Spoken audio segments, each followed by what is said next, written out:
मिच्छाई प्रभु बोलना गलती होते से ये वाणी को क्या कर देगा, प्रे कर देगा।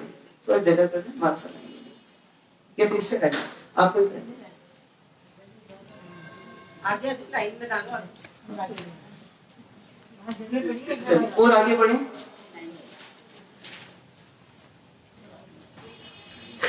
विषय शुरू करते हैं। आज से हमारा एक नया विषय शुरू होने जा रहा है। नाम है इसका पर्यावरण प्रबंधन। पर्यावरण प्रबंधन।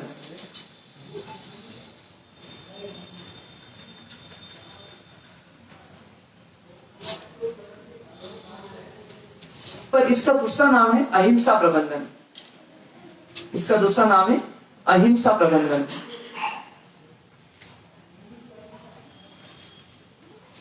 इसी को हम जयना प्रबंधन भी कह सकते हैं।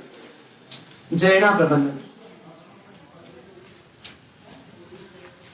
प्रबंधन मतलब क्या? किसी कार्य को व्यवस्थित करना। किसी कार्य को व्यवस्थित करना।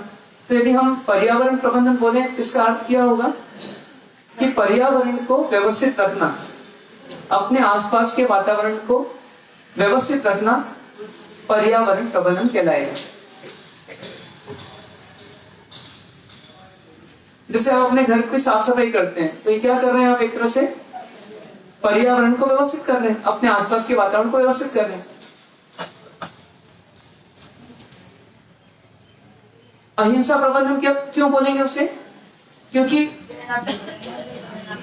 मतलब हम अहिंसा चाहते तो हैं, लेकिन अहिंसा को सिस्टमेटिक करना है तो क्या करना पड़ेगा? अहिंसा प्रबंधन करना पड़ेगा। अहिंसा प्रबंधन क्या चीज हुई कि अहिंसा के कार्यों को व्यवस्थित तरीके से करना। अहिंसा के कार्यों को व्यवस्थित तरीके से करना, और इसी को हम जयना प्रबंधन ही बोल देंगे। जयना मतलब क्या? जीवों की रक्षा करना, ऐसा प्रयत्न करना जिसमें जीवों की रक्षा हो।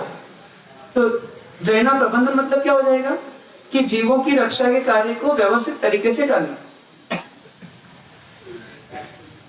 तो पर्यावरण प्रबंधन बोले या अहिंसा प्रबंधन बोले या जयना प्रबंधन बोले, ये तीनों एक ही विषय के नाम है। अब इसको समझने का थोड़ा प्रयास करते हैं। धर्म दो तरह से किया जाता है। पहला तरीका होता है धर्म का वह जिसमें हमें समय देना पड़ता है, पैसा खर्च करना पड़ता है, कुछ क्रिया करना पड़ती है, मतलब शरीर से कुछ श्रम करना पड़ता है। तीन काम हुए। क्या क्या? समय खर्च करना पड़ता है, पैसा खर्च करना पड़ता है, या फिर क्रिया या श्रम करना पड़ता है, मतलब कुछ शारीरिक कार्य करना पड़ता है। ये देखा जाए तो हमारे पुण्य पर निर्भर करता है। यदि पुण्य होगा तो ही कर पाएंगे।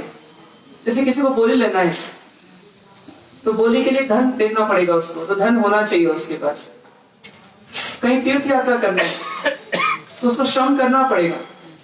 वो सोचे कि मैं बिना श्रम करे तीर्थ यात्रा कर लूं तो संभव नहीं। यदि किसी व्यक्ति को प्रतिक्रमण करना है तो उसको क्रिया आनी चाहिए। क्रिया नहीं आएगी तो नहीं कर पाएगा, और समय भी चाहिए उसको 1 घंटे का, तब वो कर पाएगा। वो सोचे आधे घंटे का समय तो है लेकिन मुझे प्रतिक्रमण करना है तो कर नहीं पाएगा। तो ऐसी अनेक चीज होती है धर्म की जिसके लिए हमको 3 चीजें चाहिए: समय, पैसा या श्रम, शारीरिक शक्ति। क्रिया बोलते हैं, श्रम बोलते हैं या शारीरिक शक्ति बोलते हैं। याद रहेगा इतना। लेकिन ये हमेशा कठिन पड़ता है। ये हमेशा कठिन इसलिए पड़ता है क्योंकि समय किसी वक्त होता है नहीं होता है, पैसा किसी वक्त होता है नहीं होता है, और शारीरिक शक्ति भी किसी वक्त होती है नहीं होती। जब तब करना है तो पहले व्यक्ति किसको टटोलेगा? शारीरिक शक्ति को। तो ये ध्यान रखना है हमारे को कि ये 3 हमको हमेशा कठिन पड़ती है। लेकिन क्या कोई ऐसा धर्म भी होता है जिसमें हमारे को अलग से कोई समय, पैसा और शक्ति नहीं लगाना पड़े? उसको सोचें पहले। वो हमेशा सरल होगा। जैसे हम यदि बोले तो सच बोले, ये क्या हो जाएगा? नहीं बोले तो सच बोलना, वाणी प्रबंधन करना, ये कैसा हो जाएगा कार्य? ये हम इसके लिए हमको पैसा भी नहीं चाहिए, समय भी नहीं चाहिए अलग से, बस अच्छा बोलना है, हमारे को मधुर बोलना है, किसी को इंसल्टिंग लैंग्वेज में नहीं बोलना है। तो इसके लिए इतना चमड़ी लगती है ना दमड़ी लगती है। तो ये काम किया जा सकता है। अच्छे विचार करना, ये कार्य किया जा सकता है। किसी अच्छा सोचना, बस किसी के भी बारे में सोचे लेकिन अच्छा सोचे। तो इसमें हमारे को क्या लगेगा? पैसा लगेगा? नहीं लगेगा। जैसे मान लीजिए कि उदाहरण के लिए कि जैसे एक छोटा सा कीड़ा है और वो यहाँ पर छटपटा रहा है, तो हमको उसके बारे में अच्छा सोचना है, बुरा नहीं सोचना। तो कर सकते हैं कैसे? उसके लिए हमारा क्या बिगड़ेगा? कुछ नहीं। तो ऐसे काम करना कि नहीं करना? कोई व्यक्ति की तबीयत खराब है तो उसके बारे में दो सोच हो सकती है, ये तो अच्छा है जल्दी से जल्दी मर जाए, और एक ये कि नहीं ये जीवित रहे तो अच्छा है। करना कुछ नहीं, दवाई देना नहीं है, डॉक्टर को दिखाना नहीं है, लेकिन सोचना है। तो अच्छा सोच लें, अच्छा सोच लें। किसी आतंकवादी को फांसी की सजा मिलने वाली है, पेपर में न्यूज आई कि फला फला तारीख को 18 तारीख को उसको फांसी की सजा होगी। तो हमको क्या सोचना? हमारे सोचने से वो जल्दी मर नहीं जाएगा, हमारे सोचने से वो बच भी नहीं जाएगा। फिर हमें सोचना तो क्या सोचना उसके बारे में? तो बचाव का ही सोचना, रक्षण का ही सोचना, क्योंकि हमारा कोई अधिकार नहीं उसको मारने का। हम कोई जज होते या हम कोई पुलिस ऑफिसर होते या सेना के कोई कमांडर होते तो हम एक बार सोचते। अभी हमारी कोई रोल, कोई पोस्ट नहीं ऐसी, कोई रोल हमारा ऐसा नहीं, तो हम क्यों बुरा सोचें? हम तो ये सोचें कि पाकिस्तान का ही भला हो, इंडिया का ही भला हो, अमेरिका का ही भला हो, और सोवियत संघ का ही भला हो, रूस का ही भला हो, सबका भला हो। तो अच्छा सोचने में कुछ नहीं बिगड़ता। तो हम ऐसा क्यों सोचें किसी के बारे में गलत? अब ये ऐसे दुनिया के बारे में तो अपन गलत नहीं सोचते, लेकिन अपने आसपास के लोगों के लिए हम कई बार गलत सोचते हैं। तो वो नहीं सोचे तो क्या बिगड़ेगा हमारा? तो ऐसे अच्छा सोचना, अच्छा बोलना और अच्छा करना, अच्छा सोचना, अच्छा बोलना और अच्छा करना, ये काम हमारे होने चाहिए या नहीं होने चाहिए? ठीक है। अब हम इस पर आए कि इन्हीं में से एक काम है अहिंसा, मतलब अहिंसा से व्यवहार करना, अहिंसा से जीना, अहिंसा से जीना। कुछ ना कुछ चलना है, उठना है, बैठना है, सोना है, बोलना है, खाना है, ये सब काम करना है हमारे को। लेकिन इसको कैसे करना? अहिंसा से करना। तो इसमें अपना क्या बिगड़ेगा? समय लगेगा अलग से, कुछ चल के जा ही रहे हो आप, बस चींटी को बचाते हुए चले जाओ। इसमें समय लगेगा अलग से? नहीं लगेगा। पैसा लगेगा अलग से और शक्ति लगेगी अलग से? कुछ नहीं लगेगा। बस आपको इतना ध्यान रखना, चींटी का पांव नहीं रखना। इतना सा काम कर सकते हैं। तो इसीलिए जो विषय अपना शुरू हो रहा है वो अहिंसा प्रबंधन है, जिसमें आपका ना समय लगेगा, न धन लगेगा और न शक्ति लगेगी। और देखिए अपन ने सोचा तीन चीजें, अच्छा सोचना, अच्छा बोलना और अच्छा करना। इन तीनों में सबसे सरल कौन है?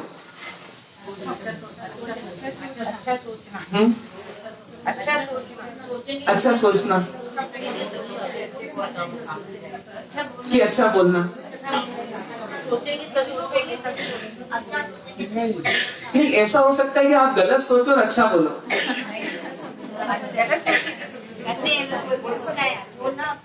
मन में कुछ और, आप बोलने में कुछ और, अच्छा भी करने। तो ये तो है ही ना अपने में अभी। तो पहला कंट्रोल कहाँ करना? बोलने में कंट्रोल इजी है आपके लिए। फिर सोचने की बात थोड़ी सी कठिन है। जैसे अभी आपसे कहा जाए कि क्रोध नहीं करना कभी, तो उसमें तीन चीजें हैं। एक तो किसी पर द्वेष अंदर से आने ही नहीं चाहिए, मन में किसी के बारे में बुरा आने ही नहीं चाहिए। एक दूसरा, उसको गाली नहीं देना, और तीसरा, उसको थप्पड़ नहीं मारना। तीनों में सबसे सरल कौन सा है आपके लिए? बताइए। द्वेष नहीं आए ऐसा सोचना, ऐसा रहना आसान है, कठिन है?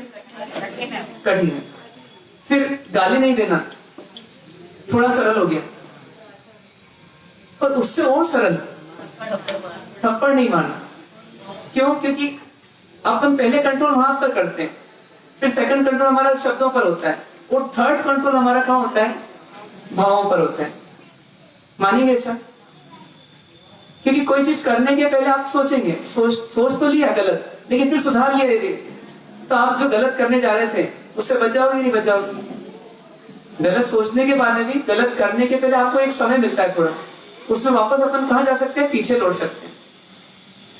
इसलिए अपन 3 तरह से जो दोष निकालते हैं ना, मन से, वचन से और काया से, तो वास्तव में इसीलिए करते हैं कि पहले काया वाले दोष निकल जाएं, फिर वचन वाले निकल जाएं, और अंत में मन वाले भी निकल जाएं। इसमें कोई शंका, कोई डाउट? मतलब सबसे सरल कौन सा है? करते समय सही करना, फिर उससे थोड़ा कठिन है बोलते समय सही करना, और फिर सबसे कठिन है मन में भाव सही आना। मन में भाव सही आने के लिए तो बहुत मेहनत करना पड़ेगी, क्योंकि वो तो बड़े बड़े साधकों के लिए भी कठिन हो सकता है। इसलिए अपने जैसे होते हैं, जैसे कोई दोष जो है भाव से हो भी जाए तो द्रव्य से नहीं हो, कम से कम इतनी सावधानी रखना। भाव से कभी दोष हो भी जाए तो द्रव्य से नहीं आना। जैसे कभी कभी किसी से बहुत ज्यादा द्वेष हो गया, और वो अपना रिश्तेदार ही क्यों नहीं, मान लो सास ही क्यों नहीं, कभी ऐसी भावना किसी बहू के मन में आ सकती है, इसको मार डालो, एक क्षण के लिए आ सकती है, कभी नहीं आए ऐसा नहीं है, क्योंकि कहते हैं blood of wild animal is always in the man. मतलब अपन आ कहां से रहे, पशु गति से, तो वहां शेर बने, कुत्ते बने, सियार बने, ऐसे कई जन्म पहले सर्प बने, तो वो सब अंदर दरिंदापना, राक्षसीपना, पशुपना ये अपने अंदर है, अभी नहीं ऐसा नहीं संस्कारों में, तो कभी वो भाव आ सकता है, इसको मार डालो। द्वेष जब बहुत तीव्र हो जाता है तब ऐसे भाव आ सकते हैं, लेकिन फिर रोक लो तो बच जाओगे। सरकार भी सजा देती है, वो किसके आधार पर देती है? जैसे कोर्ट भी आपको कुछ सजा दे तो किसके आधार पर दे? जो आपने किया है, तो कम से कम वहां तक ना पहुंचो, पहली स्टेज में तो वहां तक आ जाए, फिर ऐसा बोलो ही मत और फिर ऐसा सोचो ही मत, जस्टी बात है। तो सबसे आसान क्या हो गया? करना सुधारना। ठीक है, अब बात आती है कि करना सुधारना है, तो उसके लिए आप जो पहले बोल रहे थे, मन के भावों को थोड़ा सुधारना पड़ेगा। समय नहीं इस बात को, मन के भावों को सुधारना पड़ेगा, लेकिन इतना कम से कम सुधार ले कि करने से रुक जाए बस। मतलब हमारा उद्देश्य क्या है? पहले करना सुधारना, उसके लिए जितने भाव सुधारना है उतना कम से कम सुधार ले। उससे ज्यादा सुधार ले तो बहुत अच्छी बात है, नहीं तो कम से कम उतना सुधार ले। क्या? हाँ, कुछ गलत हो ना जाए उसके पहले अपन ब्रेक लगा दें, इतने भाव ना बिगड़ने दें कि हम गलत कर ही डालें। मतलब भावों को सुधारना तो पड़ेगा, लेकिन थोड़ा सुधारें जितना, जिससे कि हमारा काम हो जाए और हम करना गलत बंद कर दें। उससे ज्यादा सुधारने तो कोई दिक्कत नहीं, लेकिन कम से कम उतना सुधार लें कि करने से रोक लें हम गलत काम। ठीक है, तो एक शब्द सुना होगा आपने, पाप सुना है? पाप मतलब क्या? 2 शब्द, पाप और पुण्य। तो पाप मतलब क्या? जिससे पतन हो वह पाप, जिससे पतन हो वह पाप, और जिससे उत्थान हो वो पुण्य। जिससे पतन मतलब गिरावट आए, नीचे गिरे हम, उसका नाम पाप, और जिससे हमारा उत्थान हो उसका नाम पुण्य। तो हर समय हमारे पास पाप और पुण्य 2 ऑप्शन है। हर समय हमारे पास पाप और पुण्य 2 ऑप्शन है। तो यदि हम झूठ बोलते हैं तो क्या होगा? पाप होगा। सच बोलेंगे तो पुण्य होगा। चोरी करेंगे तो पाप होगा, और यदि हम चोरी नहीं करने का नियम लेंगे तो पुण्य होगा। यदि हम मैथुन करेंगे तो पाप होगा, और यदि हम पवित्र रहेंगे तो पुण्य रहेगा। यदि हम लोभ करेंगे तो, या मतलब परिग्रह इकट्ठा करेंगे तो पाप, और परिग्रह नहीं इकट्ठा करेंगे, परिग्रह का त्याग करेंगे तो क्या होगा? तो ऐसे हम हिंसा करेंगे तो पाप, और अहिंसा करेंगे तो पुण्य। तो एक तरह से ये हमारा पुण्य प्रबंधन भी हो गया। यदि हम अहिंसा प्रबंधन करने जा रहे हैं तो इसका मतलब क्या हो जाएगा? वो पुण्य प्रबंधन हो जाएगा। मतलब पुण्य को व्यवस्थित करने की कला आ जाएगी हमारे पास।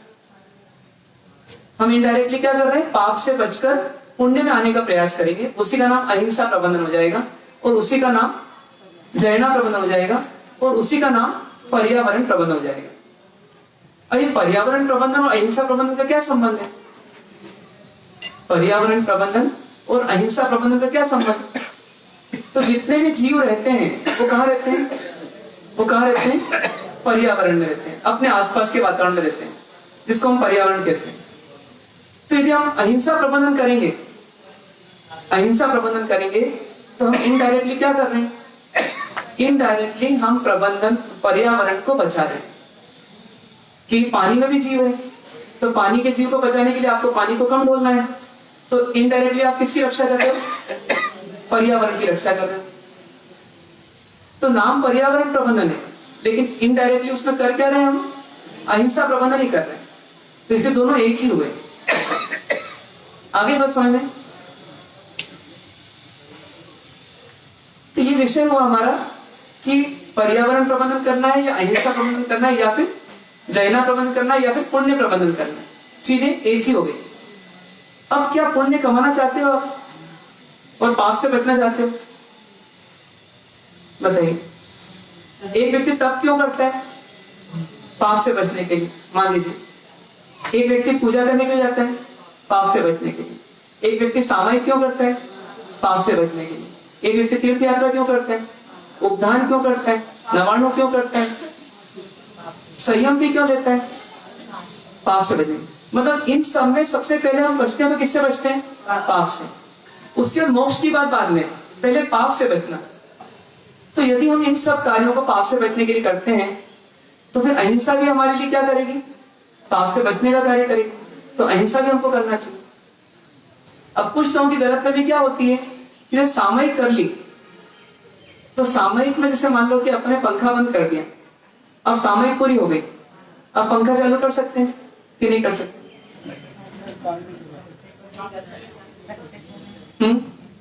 कर सकते हैं या नहीं कर सकते? जरूरत हो तो कर सकते हैं। सामयिक पालने के बाद, सामयिक में नहीं, सामयिक पालने के बाद, सामयिक पालने के बाद जरूरत हो तो कर सकते हैं। ठीक है उत्तर। लेकिन सोचना क्या है यहाँ पर? कभी कभी हमको क्या लगता है कि अब करना ही चाहिए क्योंकि सामयिक नहीं है। ये सीधे क्या बोलेंगे? जैसे मान लो कि अपन ने सामयिक पूरी की और अब एसी है कमरे में और गर्मी लग रही है थोड़ी, सामयिक के कमरे में लग रही थी, पर अब हम सीधे बोलेंगे किसी को कि मुन्नू ये चालू कर दे, एसी चालू कर दे। तो मुन्नू बोले दादी आप सामयिक कर रहे थे तो आपको दोष लग रहा था, तो अभी भी दोष लग रहा है कि नहीं लग रहा? दोष लग रहा है नहीं लग रहा? तो दादी क्या बोलती, चल चुप बैठ, अब चालू कर दे चुपचाप, क्योंकि आप दोष नहीं लग रहा। तो ऐसा नहीं है, दोष तो लग ही रहा है, दोष लग रहा है, लेकिन अब हमसे नहीं रहा जाए तो हमको करना है। कमजोरी हो तो करना है, कमजोरी नहीं हो तो नहीं करना। मतलब विवेक जागृत होना चाहिए।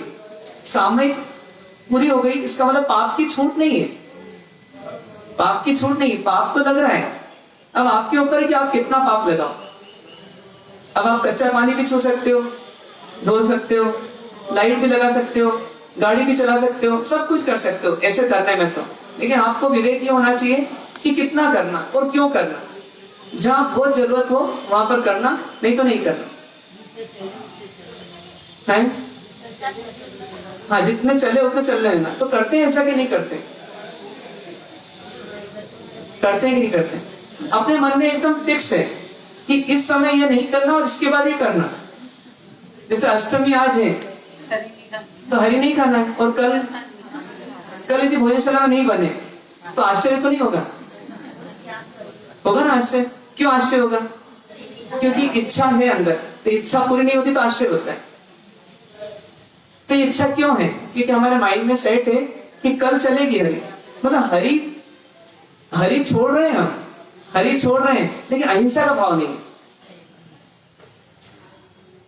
तो देखिए भाव तो गड़बड़ है और छोड़ रहे हैं, तो फायदा क्या होगा? पूरा होगा कि नहीं होगा? फायदा पूरा नहीं होगा। तो अहिंसा के भाव से हरी छोड़ना, अहिंसा के भाव से हरी छोड़ना, तो उससे फायदा होगा हमारा, और उससे हमारा उत्थान भी होगा। तो ये ध्यान रखना है अपने को कि हमने कुछ कार्य कर लिए धर्म के और हमने मान लिया मैं धर्मी हूं, ऐसा नहीं। चलते फिरते उठते बैठते खाते पीते बोलते चालते हमारे को ध्यान होना कि हमारे लिए क्या करनी होगी और क्या नहीं करनी होगी, और कितना पाप करना और कितने पाप से बचना। ये विवेक हमेशा जागृत रखना है, 24 घंटे 365 दिन और जिंदगी भर होना चाहिए। और इसमें देखिए सबसे बड़ी अपने बात की कि इसमें चमड़ी भी नहीं लगेगी, तमड़ी भी नहीं लगेगी। मतलब समय देना नहीं अलग से, शक्ति लगाना नहीं अलग से, पैसा खर्च नहीं करना। फिर इसमें क्यों कंजूसी? फिर इसकी हमेशा जागृति रहे, फिर इसकी हमेशा जागृति रहे। जब पोषक में हमने मच्छरदानी का प्रयोग किया, रात भी पोषक किया और मच्छरदानी का प्रयोग किया, और दिन में हमने जब मतलब हो गया पोषक हमारा, तो हमने अगली रात को ऑल आउट का उपयोग किया। तो सही किया गलत किया? गलत किया। क्योंकि ठीक है पोषण नहीं कर सकते थे क्योंकि उपवास नहीं कर सकते थे मान लीजिए, तो उतनी छूट ले ली आपने, पोषण नहीं किया। लेकिन अभी भी आप ऑल आउट के बिना जी सकते ही नहीं सकते, मच्छरदानी का प्रयोग घर में भी कर सकते हैं, तो वहां कर लेना आपने। पोषण किया और गर्म पानी पिया, अब पाड़ना हो गया तो कौन सा पानी पीना? तो पक्का पीना। अपने को हिंसा से बचना है ना, अपना अंतिम लक्ष्य क्या है? हिंसा से बचना। तो हिंसा से बचने के लिए हम करेंगे। तो ये ध्यान रखना है, अपने माइंड को हमको रीसेट करना है कि कुछ माइंड में चीजें फिक्स हो गई और उसका नाम धर्म हो गया, ऐसा नहीं। पाप से बचना ये धर्म है, और पाप से बचने के लिए 24 घंटे आपको जागृत रहना है। ठीक है। एक जगह कहा शिष्य ने गुरु से पूछा कि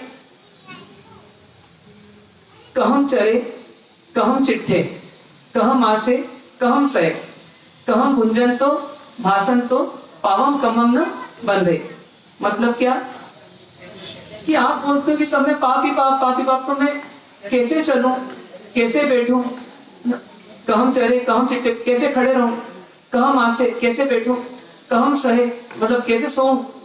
और कहम भुंजन तो, कहम भाषण तो, मतलब कैसे बोलूं? और कहम भुंजन तो, कैसे खाऊं? कि पावम कमम न बंधे, मतलब मेरा पाप कर्म का बंध ना हो। तो ये बहुत बड़ी समस्या हो गई, क्योंकि चलने में पाप, बैठने में पाप, उठने में पाप, सब में पाप। तो गुरु महाराज ने क्या उत्तर दिया? क्या बोला? जय ना करो। तो उनका उत्तर क्या था? जयम चरे। कितनी सुंदर बात बोली कि चलो, लेकिन किससे चलो? जयना से चलो। खड़े रहो, लेकिन कैसे खड़े रहो? जयम चिट्ठे, मतलब जयना पूर्वक खड़े रहो। इससे आप खड़े हो, वहां देख लो, बिल तो नहीं है, दर्द तो नहीं है कहीं पर। ये तो वहीं खड़े और वहीं मसल रहे, चल खड़े खड़ी पैरों से रोन रहे। तो अपन इतना ध्यान रख लें कि वे चींटियों का दर्द तो नहीं है, या कोई दूसरे मकोड़े वगैरह तो नहीं है। ऐसे कहम आसे, मतलब कैसे बैठे, कहम सहे, कैसे सोए। तो बस जयम आसे जयम आसे जयम सहे जयम भुंजन तो भाषण तो पावम कमम न बंधे। मतलब ये सब 6 क्रिया, 6 क्रिया कौन कौन सी लिख लीजिए? चलना, खड़े होना, बैठना, सोना, खाना और बोलना। ये 6 क्रिया हमारी कैसी हो जाए? जयना पूर्वक हो जाए। और जयना का एक अर्थ विवेक भी है, जैसे अहिंसा है ऐसे विवेक भी है। तो विवेक हो जाए कि किसमें ज्यादा दोष है, किसमें कम दोष है, और किसमें दोष नहीं है। यदि दोष नहीं वाला का सेवन कर सकते तो वही करना, ये दोष का ही सेवन करना पड़े तो कम से कम दोष का सेवन करना। तो ये क्या बन जाएगा हमारा? ये पाप से मुक्त होने का तरीका बन जाएगा। और सबसे ज्यादा पाप कौन करता देखा जाए? बहनों की भाई करते हैं? बहनें करती। भाई लोग तो कम से कम एक दिन सप्ताह में छुट्टी रखते हैं पाप की, और बहनें तो 7 दिन। और भाइयों की दुकान कब खुलती है? 11 बजे। और बंद कब होती है? 7 बजे 8 बजे। और बहनों की दुकान कब खुलती है? 6 बजे। और रात को 10 बजे। और ऐसे तो रात में भी खुल जाती है कभी जरूरत पड़ती तो। घर दुकान एक ही, चौका आपकी दुकान है, बेडरूम आपकी दूसरी दुकान है, ड्राइंग रूम आपकी तीसरी दुकान है, टॉयलेट्स आपकी चौथी दुकान है। कोई छोटी कोई बड़ी, ऐसी पूरी मॉल है आपकी। उस मॉल में क्या है? सब जगह कहीं ना कहीं हिंसा हिंसा हिंसा हिंसा चल रही है। तो सोचो आप तो बहनों से भी ज्यादा किसकी आवश्यकता है? जैना की। भाइयों से भी ज्यादा किसको आवश्यकता है? बहनों को आवश्यकता है। तो इससे थोड़ा ध्यान रखना, फिर भाइयों का होगा तो अपन उल्टा समझाएंगे। हाँ, अभी दोपहर में से समझाएंगे, शाम को अलग समझाएंगे। क्या चीज?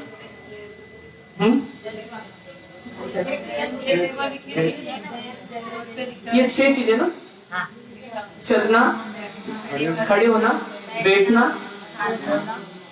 सोना, खाना और बोलना। बोलने में भी हिंसा हो रही है, ये ध्यान रखना है। सोने में भी हिंसा हो रही है, हर जगह हिंसा हो रही है, क्योंकि जीवों से ये संसार ठूस के भरा हुआ है। तो थोड़ी सी जागृति छोड़ी और हिंसा शुरू। तो क्या करना अपने को? जितना हो सके जड़ना करना। ठीक है। अब उसमें शिष्य ने पूछा ये कैसे होगी ये हिंसा, ये कैसे होगी जैना? ये तो बहुत मुश्किल काम है। तो उन्हें एक उपाय दिया उसका। क्या उपाय दिया?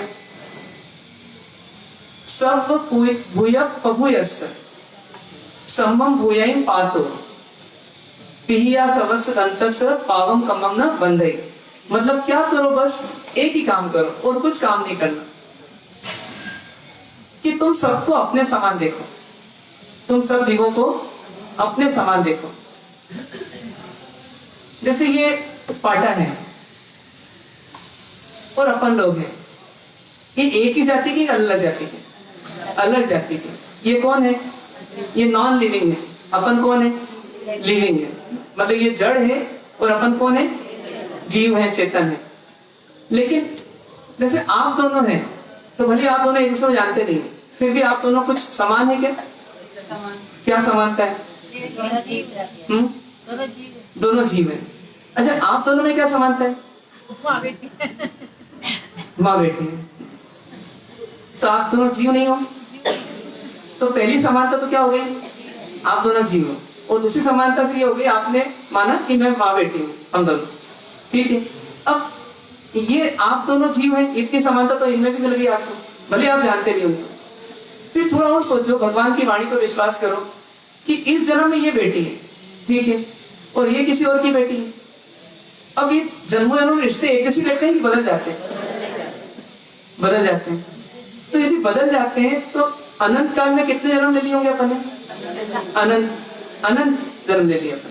और अनंत जन्मों में अपन ने कितने जीवों से रिश्ते बना लिए होंगे?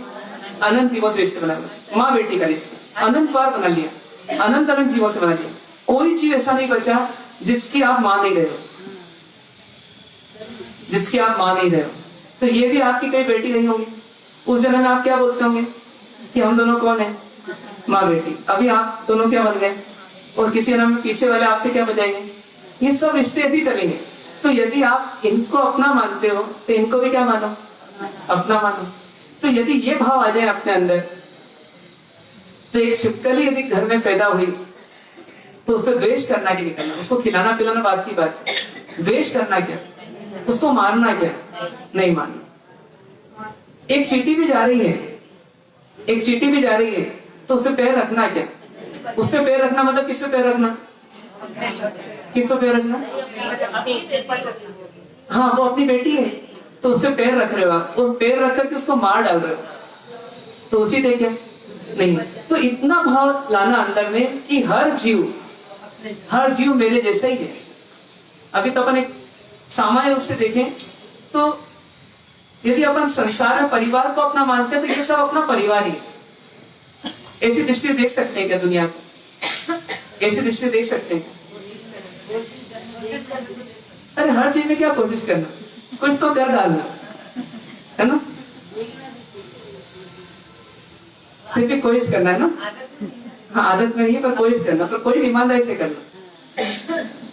तो जैसे मान लीजिए गाय आ गई आपके घर तक, तो आपको क्या दिखना चाहिए? ये मेरे जैसी है, ये मेरे जैसी है, ये भी जीव मैं भी जीव, ये भी जीव मैं भी जीव।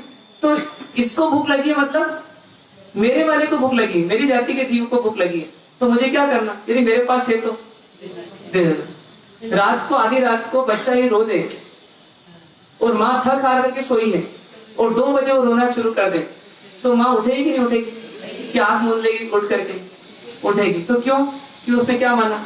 मेरा बेटा है। हाँ मतलब मेरा भी लगता है, बस लगता है, मतलब मेरी जाति का है, मेरा है, मेरे समान है, मेरा भाई है, मेरा बेटा है, जो भी।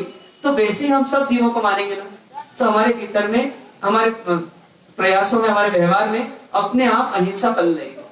ये आपको एक शॉर्ट रास्ता बताया, लेकिन इसके लिए क्या बढ़ाना पड़ेगा अंदर में?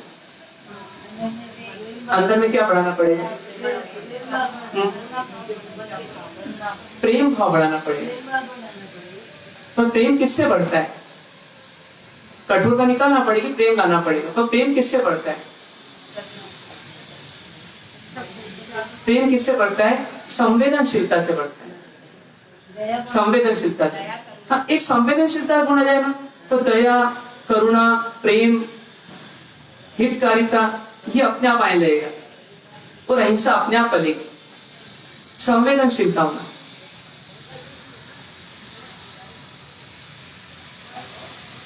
मतलब संवेदना किसको बोलते हैं?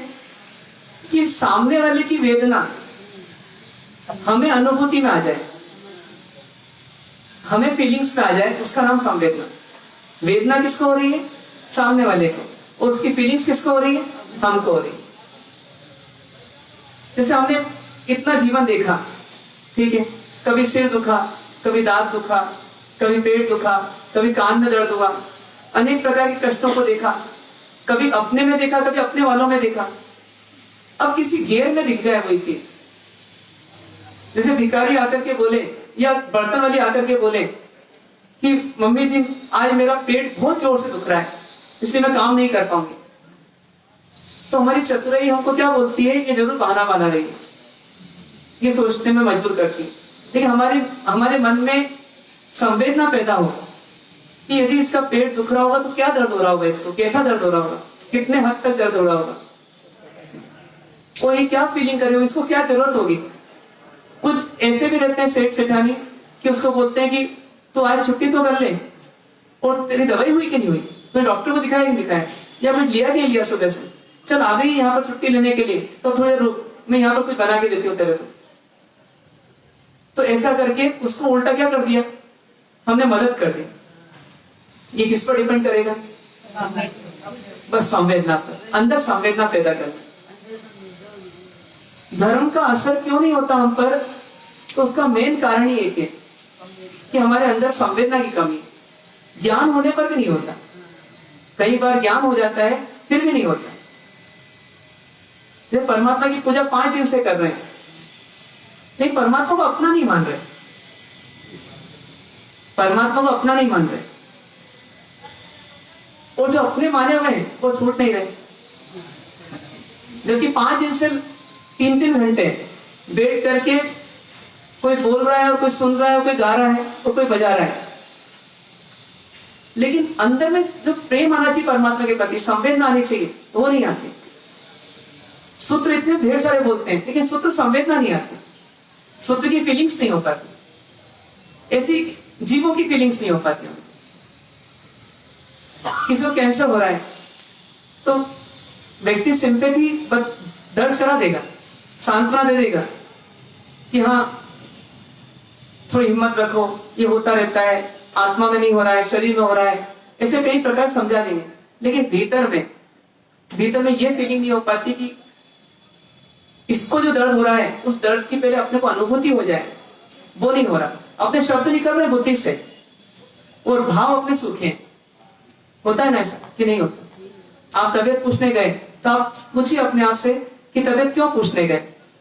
किसी की तबीयत पूछने गए लोक व्यवहार से जा रहे हैं, अपना कोई फीलिंग नहीं है। व्यक्ति उठाने में आता है तो बनावटी सूरत बनाता है, जैसे गाड़ी से उतरता है तो, और वापस गाड़ी में चढ़ता है तो वापस अपनी नेचुरल सूरत पे जाता है। क्यों? क्योंकि संवेदना नहीं हो रही। बुद्धि तो बढ़ गई, तो बुद्धि से अभिव्यक्ति बढ़ गई, पर बुद्धि से शुद्धि नहीं हुई, तो शुद्धि नहीं हुई तो अंदर में भावना पवित्र नहीं हुई। क्या करना अपने को? ये अहिंसा प्रबंधन है, हमको वहां तक पहुंचना कि सिर्फ, अब पहले तो आपको बोला था कि इजी वे में तो करना ठीक करना है, लेकिन थोड़ा आप प्रयास करेंगे तो कहां तक पहुंच जाएंगे? भावना ठीक करने तक पहुंच जाएंगे। अल्टीमेटली तो अपना भावना तक पहुंचना है, पर स्टेप बाय स्टेप देखें तो पहले करना, फिर बोलना, और फिर भावों को पूरी तरह सही करना। पर थोड़ा थोड़ा सही करते आएंगे तभी जाकर के पूरा सही होगा। तो ये अपना क्या बन जाएगा, ये हमारा अहिंसा प्रबंधन बनेगा और ये पर्यावरण प्रबंधन बनेगा। क्लियर है आपको? अब आज से आपको कोशिश शुरू कर देना। अगले 7 दिन क्या है, अगले 6 दिन एक शिविर है, तो ये शिविर सिर्फ 1 घंटे का है। 1 घंटे का है कि 24 घंटे का है? 24 घंटे का है, ये ध्यान रखना। 1 घंटे तो यहां पर बैठना है, लेकिन 23 घंटे अहिंसा में जीना है, तब जाकर के आपका शिविर वास्तव में सफल होगा। और 23 घंटे इतना प्रयास करना, इतनी जागृति बढ़ाना कि फिर वो आगे बनी रहे। तो वास्तव में हम क्या करेंगे, सीख जो रहे हैं वो हमारे लाभकारी हो रहा है, नहीं तो क्या होगा, आगे पाठ पीछे सपाट होती रहेगी। तो ऐसा नहीं करना।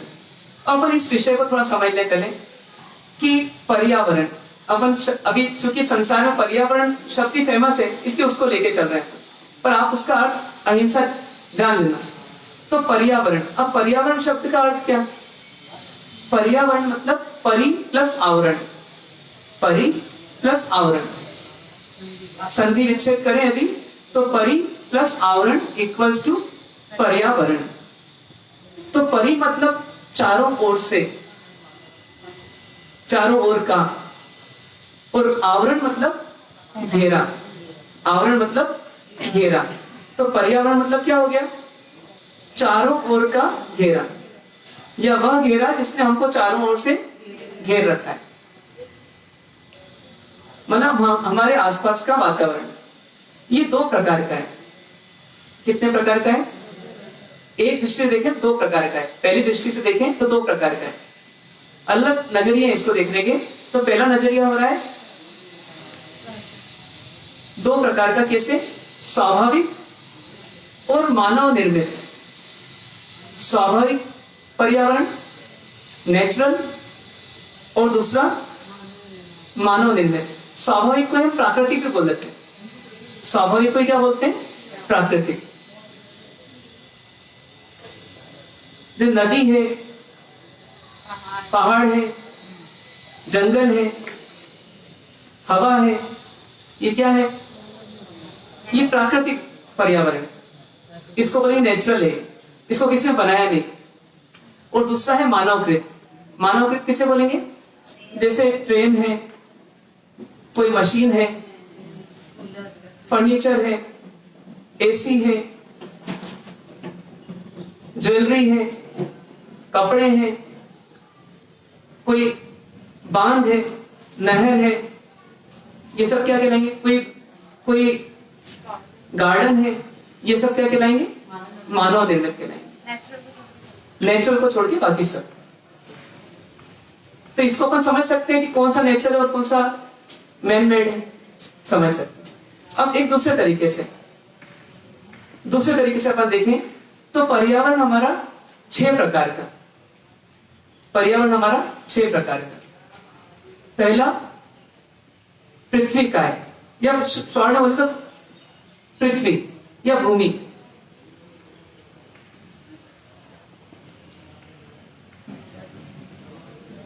पहला कौन सा हो गया? पृथ्वी।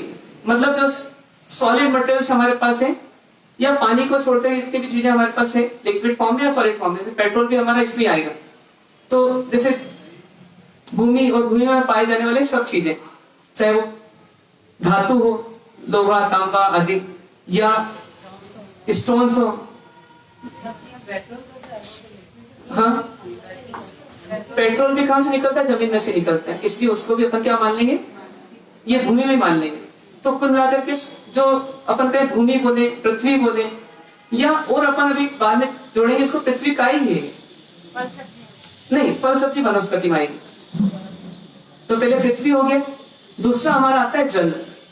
दूसरा वातावरण कैसा है हमारा? पूरा जल वाला, चाहे वो कुआं हो, चाहे वो बोरवेल हो, और चाहे वो तालाब हो, नदी हो, समुद्र हो, ये सब। और अंतरिक्ष का पानी हो, हवा में आने वाला, टंकी का पानी हो, ये सब हमारा जल में आ जाएगा। तीसरा क्या है हमारा? अग्नि। तीसरी कौन है? तीसरा पर्यावरण कौन है? अग्नि। अग्नि में क्या आ जाएगा? जितनी प्रकार की अग्नियां हैं, चाहे वो गैस की हो, मतलब आपके एलपीजी की हो, और चाहे वो इलेक्ट्रिसिटी के रूप में भी हो, और चाहे वो दीपक की हो, चाहे वो लावा हो, ये सब क्या है? अग्नि आती है। चिंगारी भी निकल रही तो वो भी अग्नि में। चौथा आता है वायु, हवा।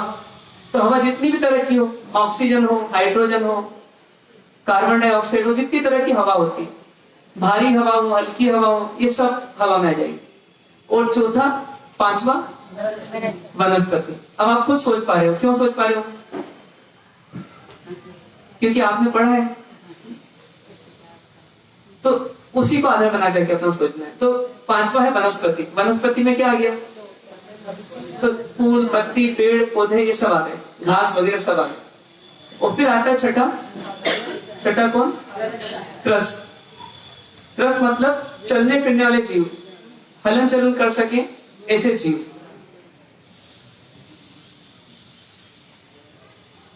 तो जैसे गाय है, बैल है, बकरी है, कीड़ा है, पक्षी है, सर्प है, मनुष्य है, ये सब हमारा वातावरण है कि नहीं? ये पर्यावरण है कि नहीं हमारा? है। तो ये कौन सा पर्यावरण हो गया इन 6 में से?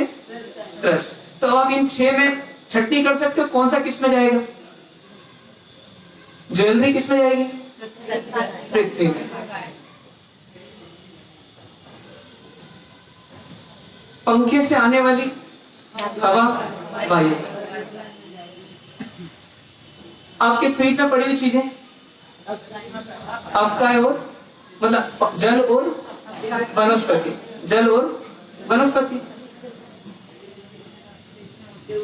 ठीक है, ये समझ सकते हैं आप? तो ये 6 प्रकार का हमारा क्या हो गया? पर्यावरण हो गया। तो पर्यावरण को 2 तरह से हम समझ सकते हैं। पहली दृष्टि से तो पर्यावरण मतलब नेचुरल और ह्यूमन मैन मेड, और दूसरा पृथ्वी, जल, अग्नि, वायु, वनस्पति और त्रस। हाँ, तेव भी है, अग्नि भी है उसकी, हवा भी है। ठीक है, अब अपन आते हैं कि ये दोनों भेद जो हैं ये क्यों किए गए अपने द्वारा। तो इसलिए क्योंकि पहला वाला भेद जो है वो आज का साइंस मानता है, और दूसरा वाला भेद कौन बताता है? वो जैनिज्म बताता है, भगवान महावीर बताते हैं। तो दोनों एक ही चीज हो गई, अंतर नहीं दोनों में, लेकिन दोनों को समझने का तरीका अलग हो गया। मॉडर्न साइंस 2 बताएगा, प्राकृतिक और मानव निर्मित। और जैन साइंस, जैन विज्ञान क्या बोलेगा? 6 प्रकार का पर्यावरण। अब हम आते हैं, कैसा ही माने कोई अंतर नहीं पड़ेगा, पर ये दोनों एक ही है। अब इनकी 3 विशेषताएं, हमारे पर्यावरण की 3 विशेषताएं कौन कौन सी? पहली विशेषता हमारी है क्रियात्मकता। कौन सी है? पर्यावरण की विशेषता है क्रियात्मकता। क्रियात्मकता मतलब क्या है? कि पर्यावरण निष्क्रिय नहीं है, निष्क्रिय नहीं है, क्योंकि ये उपयोगी है किसी न किसी रूप में। मतलब पर्यावरण निष्क्रिय नहीं है क्योंकि ये किसी न किसी के लिए उपयोगी है। एक सड़ा हुआ टमाटर भी हमारे लिए अनुपयोगी हो सकता है, पर कीड़ों के लिए, गाय के लिए वो उपयोगी है। तो हम पर्यावरण की किसी भी चीज को निष्क्रिय नहीं बोल सकते या अनुपयोगी नहीं बोल सकते, इसलिए उसका पहली विशेषता उसकी है क्रियात्मकता यानी उपयोगिता। दूसरी विशेषता उसकी गत्यात्मकता। गत्यात्मकता मतलब परिवर्तनशीलता। पर्यावरण कैसा है? स्थिर है कि परिवर्तनशील है? परिवर्तनशील है, मतलब ये हमेशा चेंज होता रहता है, एक जैसा नहीं रहता। ये इसकी विशेषता है। तो जहां चेंज हो सकता है वहां सुधार की संभावना है, जहां चेंज नहीं हो सकता वहां सुधार नहीं सकते आप। जैसे अपने घर का वातावरण भी, वो भी एक पर्यावरण है मान लीजिए। जैसे आज सुबह सुबह झगड़ा हो गया सासू जी से, तो वो क्या हो गया? पर्यावरण बिगड़ गया हमारा, त्रस गाय का पर्यावरण बिगड़ गया। तो अब वो सुधर सकता है नहीं सुधर सकता? क्यों सुधर सकता है? क्योंकि वो परिवर्तनशील है, क्योंकि वो बदल सकता है। जहां बदलाव है वहीं सुधार है, लेकिन नहीं संभले तो बिगाड़ भी है, ये भी ध्यान रखना है। यदि हमने जागृति नहीं रखी, विवेक नहीं रखा, तो क्या होगा? पर्यावरण बिगड़ भी सकता है। अपन सब्जी लाए बाजार से बिल्कुल ताजी, ध्यान नहीं रखा तो क्या हो जाएगी? गर्मी में रख दी ज्यादा, वो बिगड़ गई, लेकिन उसका ध्यान रखेंगे तो मतलब रह भी सकती बराबर सुरक्षित। तीसरा है परस्पर आश्रितता। परस्पर आश्रितता, परस्पर आश्रितता को ये समझे कि एक दूसरे पर निर्भर है, एक दूसरे पर निर्भर है। इसी को इंग्लिश में क्या बोलते हैं? इंटरडिपेंडेंट। क्या बोलेंगे? इंटरडिपेंडेंट। एक होता है डिपेंडेंट, मतलब क्या? निर्भर हो जाना। एक होता है इंडिपेंडेंट, मतलब स्वतंत्र हो जाना, स्वतंत्र हो जाना, आत्मनिर्भर हो जाना। और एक होता है इंटरडिपेंडेंट, मतलब क्या? एक दूसरे पर डिपेंडेंट है, मतलब मुझे उसकी कोई जरूरत है और उसको मेरी कोई जरूरत है। तो पर्यावरण से अपना रिश्ता कैसा है? क्या पर्यावरण में एक चीज का दूसरी चीज से रिश्ता कैसा है? डिपेंड भी नहीं है कोई चीज की, हमेशा डिपेंड ही रहती है। वो किसी पर डिपेंडेंट है तो कोई और उस पर डिपेंडेंट है। इस प्रकार से पूरा पर्यावरण कैसा है? एक दूसरे में गुथा हुआ है, और इसलिए वो इंटरडिपेंडेंट है, मतलब परस्पर आश्रित है। ये बात कहाँ मिलती है अपने को? रिलेशनशिप में तो मिलती है, जीवन के अनुभव में तो मिलती है, लेकिन कहीं अपने को जैनिज्म से जुड़ करके मिलती है कहीं। कहाँ मिलती है? कहाँ मिलती है जी? आपने जैन सिंबल देखा, उसमें क्या लिखा रहता है कहीं पर नीचे? परस्परोपग्रहो जीवान, मतलब क्या? जीवों का एक दूसरे पर उपकार है। उपकार है मतलब जीव एक दूसरे पर निर्भर है, क्योंकि एक उपकारी है तो दूसरा निर्भर भी है। तो एक दूसरे पर उपकार है ये कहें, या एक दूसरे पर निर्भर है ये कहें, तो जीव एक दूसरे पर निर्भर है। परस्परोपग्रहो जीवाना।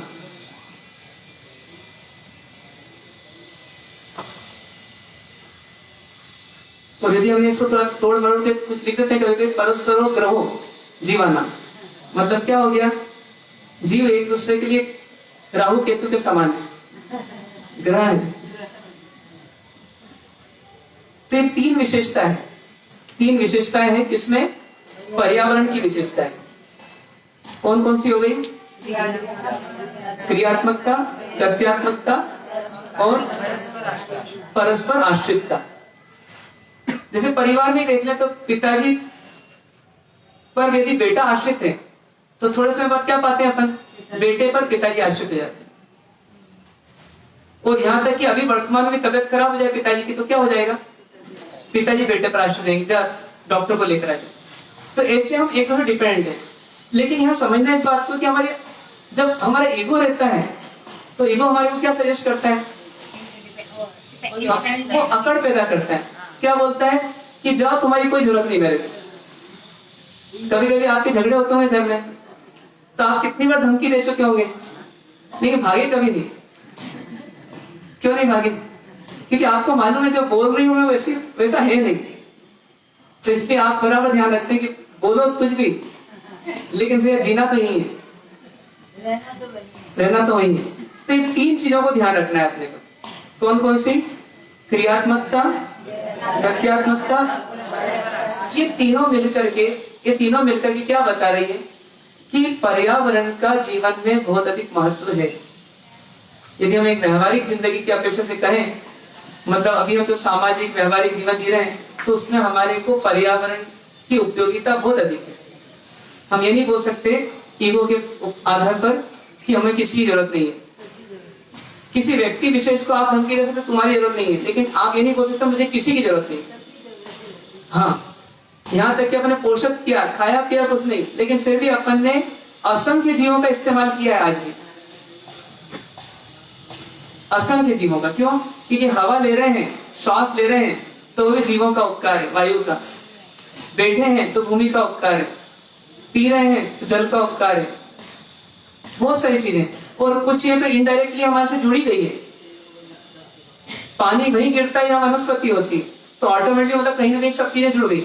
तो ऐसे करके पूरे 6 प्रकार के पर्यावरण का हमारे जीवन में उपयोग है। और यही परस्पर आश्रितता बता रही है, यही क्रियात्मकता बता रही है।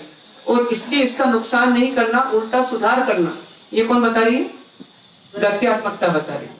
ठीक है, तो इतनी चीजें अपन ने जानी है। आज क्या करेंगे? आज अपन ने विषय समझ लिया। विषय हमारा है पर्यावरण प्रबंधन, लेकिन ये सिर्फ एक कोई सांसारिक विषय नहीं है। ये इनडायरेक्टली कौन सा विषय है?